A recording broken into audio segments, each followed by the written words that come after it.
Cockroach जनता पार्टीचे संस्थापक अभिजित दिपके यांचं इन्स्टा अकाउंट हॅक झालंय। दिपके यांनी स्वतः आपल्या एक्स हँडलवर पोस्ट करत याबाबतचा दावा केलाय। त्यांचं बॅकअप अकाउंटही मेटानं बंद केलंय। दिपके यांनी या संदर्भात इंस्टाग्राम आणि मेटाच्या तांत्रिक टीमशी संपर्क साधलाय।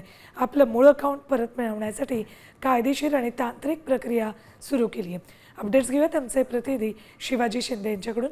शिवाजी, काल सकाळी आपण अभिजित दिपके यांचं ट्विटर हँडल बंद झाल्याबद्दल बोलत होतो आणि आता आज अभिजित दिपकेंचं इन्स्टा अकाउंट हॅक झालंय।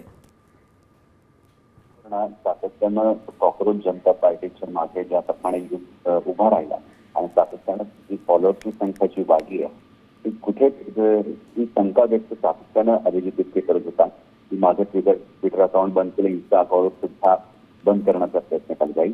आणि काल रात्री त्यांनी आपल्या इन्स्टा पोस्टवर दावा केला की त्याचं जे इन्स्टा अकाउंट आहे कॉकरोच जनता पार्टीचं ते हॅक झालेलं आहे आणि त्याबाबत त्यांनी मेटाला सातत्यानं विचारणा केलेली आहे आणि हे रिकव्हर कसं होईल याबाबत त्यांनी विचारणा केली आहे। पण मेटाकडून अजून कुठलाही रिप्लाय अभिजित दिपकेला दिला गेलेला नाही।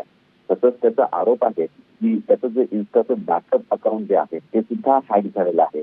एकूणच कॉकरोच जनता पार्टीचे जे अकाउंट आहे एक ट्विटर हँडल बंद झालेलं आहे, त्याचं त्याने दुसऱ्यांदा बॅकअप ट्विटर या नावाने बॅक नावाने सुरू केलं होतं, कॉकरोच बॅक नावाने सुरू केलं होतं, परंतु आता इन्स्टा अकाउंट हॅक झाल्याची माहिती त्याने दिली आहे।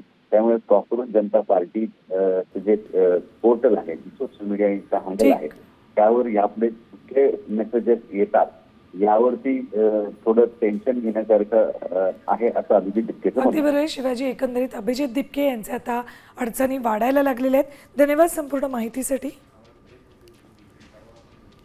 मेटाकडून बॅकअप अकाउंटही बंद करण्यात आले। सोशल मीडियावर यामुळे मोठी खळबळ उडाली। अभिजित दिपकेंचे इन्स्टा अकाउंट हॅक झाले आहे, या संदर्भात त्यांनी ट्विटर हँडलवर माहिती दिलेली आहे। ट्विटर अकाउंट कॉकरोच जनता पार्टीचं बंद झालं आणि त्यानंतर आता अभिजित दिपके यांचं इन्स्टा अकाउंट हॅक झालं आहे।